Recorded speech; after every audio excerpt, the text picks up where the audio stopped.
Okay, today we're going to continue with our unit on simple harmonic motion, and our Chapter 8 topic is just on waves. So we're going to look at different types of waves, things that create waves, different terminology, and some calculations that involve wave, wavelength, amplitude, and so on. So to start with, we're going to look at just mechanical waves, which means we need some sort of medium, which is basically some sort of substance. So it needs water, it needs a spring, it needs a rope, air, something like that for that wave to travel through. So waves that do not require a medium you'll talk about in Physics 30, but for this course we just look at the ones that go through something like air or a rope or something like that. And what happens is, as the wave transfers down the length of the string or rope or whatever we're talking about, it'll transfer energy from one location to the other. So the first term we're going to look at today is wavelength, and the wavelength is kind of like it sounds like, it's the length of one complete wave. So when you see it in terms of a picture, the easiest way to measure it is to go from crest to crest, so from the peak of the wave to the next peak, figure out what that distance is. Or you could go from trough to trough. That also gives you the same wavelength, or if you wanted to, you could go, say, from the starting point there and go to one complete repetition, which would be somewhere in there. So all of that is a wavelength, and we use the Greek letter lambda, which kind of looks like an upside down Y. That's what we use to symbol wavelength. The next one we look at is amplitude, and this will tell us how big the wave is or how tall it is.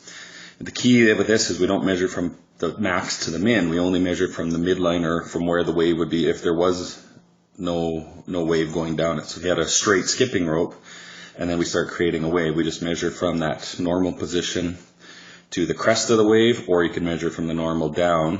It's the same distance either way. So that's our amplitude, and it's the amplitude that carries the energy. So the larger the amplitude, the larger the energy, which means in terms of like a water wave, that's where tsunamis are created, that height of the wave. In terms of sound waves, the larger the amplitude, the louder it is. That's why we call like a guitar amp, what it's doing is it's amplifying the wave, it's making that wave taller, which would make it louder. And we can have waves that have the same wavelength, but the one with the larger amplitude will be taller. Or we could have two waves with the same amplitude and have different wavelengths, which would look totally different. So in terms of a diagram, what we often do is we draw them sort of as a side view. They're the easiest way to sort of view it. So imagine if you had like a spring or rope and you're whipping it up and down, back and forth, you would get this sort of a diagram. So we can see the wavelength, we can see the amplitude, we can kind of measure everything from that picture.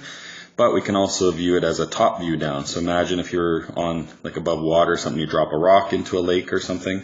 The rock in the center makes the splash, and then we get these waves going outwards. So if you just threw one rock, you just get this one wave and it would travel outwards, and we'd see that crest of the wave go outwards, and we'd see a little trough behind it and so on. If you had something where you were repeatedly dropping the rocks, then we'd get these circle pattern type of thing that we see here.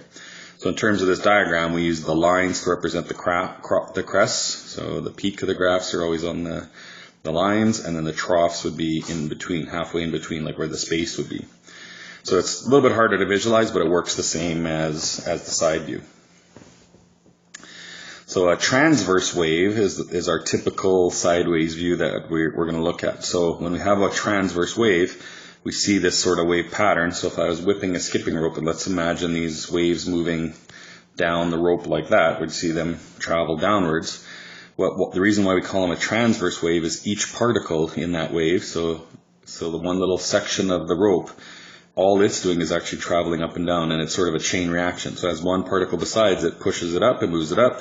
The next one sort of passes that energy along, it moves it up, and so on, and then same thing going down. So every little section of this wave is only moving up and down. It's sort of that ripple effect that passes the energy from downwards. So the particle itself doesn't move back and forth. So if you watch something even floating on water, a boat or a little buoy or something that's floating, it basically just rides that wave up and down. It just kind of bobs up and down the whole time. It doesn't really move side to side. Sometimes due to wind and things like that, it can go sideways, but generally it's just going to sit there and bob up and down over and over again. A longitudinal wave, these a little bit harder to visualize, but the easiest way to think of it is like a compression.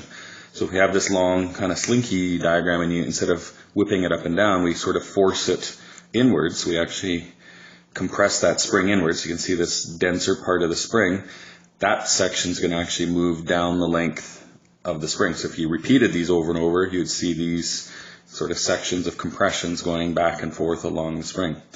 So they move parallel, so the compression goes parallel to the motion of the wave, where transverse goes perpendicular. And that's basically the two differences.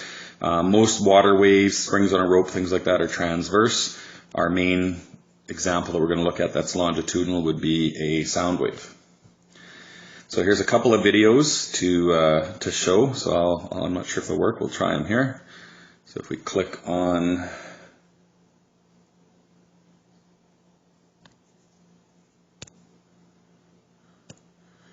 no, it doesn't look like it's going to work. So you're going to have to, if you want to see these videos, you're going to have to go onto the notes page and you can see the difference between the transverse and longitudinal and watch the particles move the different directions as well.